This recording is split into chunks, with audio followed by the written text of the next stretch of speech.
One of the reasons why I started GBTV, which launches on 9/12, a 2-hour Glenn Beck program every night. One of the reasons why I got out of the mainstream media is because I don't trust them anymore. We talked about that just a few minutes ago. I also got into GBTV because I don't think that the mainstream media tells the truth. I don't think that they even recognize the truth anymore. I think that there are too many people that are cowards or play the game or just want to stay in business.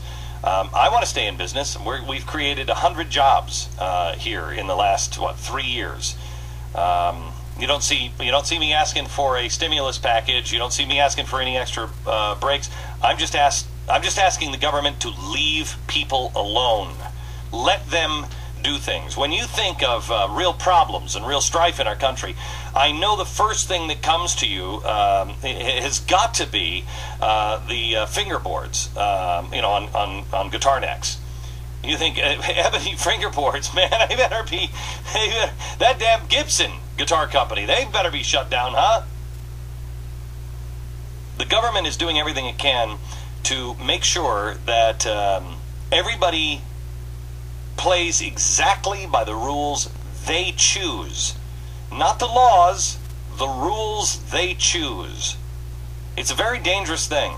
And if we don't stand together and if we don't stick together, we're in real trouble as a nation. We have to be able to have people who are running our companies, no matter what they are. It could be the local bakery or the Gibson Guitar Company, that have enough decency left in them that they will say, you know what, I'm not going to sit down, I'm not going to take it. And when they put that call out, when you see somebody stand up like that, you have a responsibility to run to their aid. I wanted to get Henry Juskowitz on. He is the CEO of the Gibson Guitar Company. I think I have a Gibson at my house. Yeah, program, Henry. Thank you very much for having me this morning. Tell us what happened to your company when the feds came in and raided Gibson. Well, it was a nightmare. We had, over 20 armed men descend upon 3 factories in different states in our corporate headquarters, and at gunpoint evacuate and close our factories, evacuate the employees, put them out on the street and in the parking lots, and then they proceeded to pour through the production facilities and confiscate pallet loads worth of wood. They grabbed computer hard drives, all kinds of papers and invoices, and generally closed us down for the entire day, and then sent us a letter that if we were to continue to use anything, any wood from India, that would be considered a federal crime. Okay. They say this stems from, I think, something in 1999, where the government said that you were using, I think it's ebony wood, for your fingerboards on the neck of the guitars, that you were using ebony that was illegally exported out of India.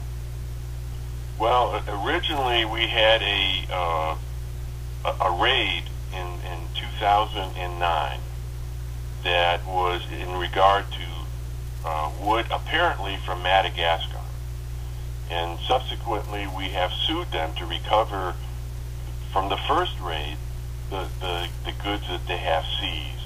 Okay, I thought it was 99, but wait a minute. So in 2009, they raided and they took the wood and said that this was illegal. What happened? Right. And we have affidavits from the government of Madagascar that said that the wood that we purchased was legally obtained and legally exportable. Now they've raided us last week about wood in India, a different country, a different set of laws, and again they came in with guns and weapons and confiscated wood and closed our factory down. But they said that you could avoid all of these problems if you would do one thing. What was that? Manufacture in Madagascar. So the United States federal government came in with handguns to the Gibson Guitar factory, claimed that you are illegally importing this wood, which you're not doing. You have the documents and the paperwork to prove it, right? Yes, sir. And they said if you can make this all go away if you just stop your manufacturing in the United States and instead move your manufacturing of the fingerboards to Madagascar? Yes. What was your response? Well, we can't respond because it's an investigation, so we haven't actually been accused. But of course we're not going to move to Madagascar. We have a commitment. This is an American company. We have a commitment to this country, and why are they targeting you? We have no idea. I mean, they are clearly targeting us. They are not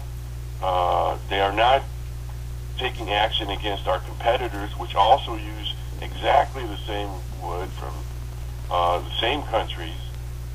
We're the only company that's been targeted.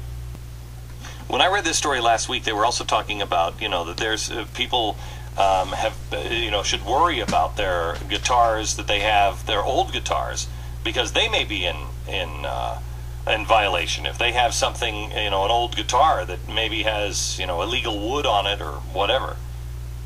Well, it's actually more frightening because the law that's been passed requires anyone who transports an instrument across borders, they have to know what species of wood every piece of that instrument is and where it was acquired. And while that wood and that species might have been perfectly legal, the likelihood of your knowing where it came from, at this point in time is unlikely. So even though it's legal, you purchased it legal, and there's no question about the legality of the wood, the bureaucracy allows people to confiscate that instrument, fine you, and produce criminal charges. If you had to, if you were going to move your company outside of the United States, how many jobs would be lost here in the United States? 1,200 or so jobs, minimum. In what state? Nashville? In Tennessee, we have a factory in Arkansas, and we also have a factory in Montana. Harry, I wanted to get you on the air because I couldn't believe that. I read this story last week and I just couldn't believe. I couldn't understand it. I'm like, well, how is the problem the Gibson Guitar Company? How is that possible? As I said before I brought you on, people have a responsibility when they see a wrong happening to expose it and to speak the truth. But you also have a responsibility to stand with people who are standing up. What can people do to help you?